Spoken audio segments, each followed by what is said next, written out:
Hi guys! Good morning! Welcome to our vlog. Ano nga ba ang Facebook Reels? So marami pa po tayong mga content creator na hindi po alam ang totoong ibig sabihin ng Facebook Reels. So guys, ang Facebook Reels ay ito po yung mga video na short video lang po. Iba po yung long-term videos na ina-upload po natin. Dito ay 90 seconds videos or 10 minutes videos, depende sa iyo, ay pwede mo na po i-upload sa Reels. So, dito naman tayo sa Reels. Paano ba kumita dito sa Reels? So, ayan, isi-share ko po sa inyo.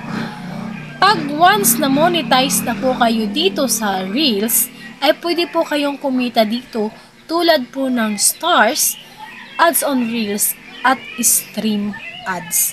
Yan.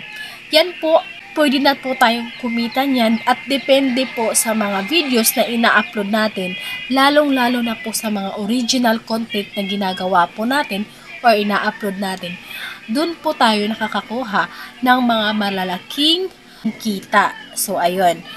So, sana ay may nakuha kayo dito sa ating tutorial ngayon.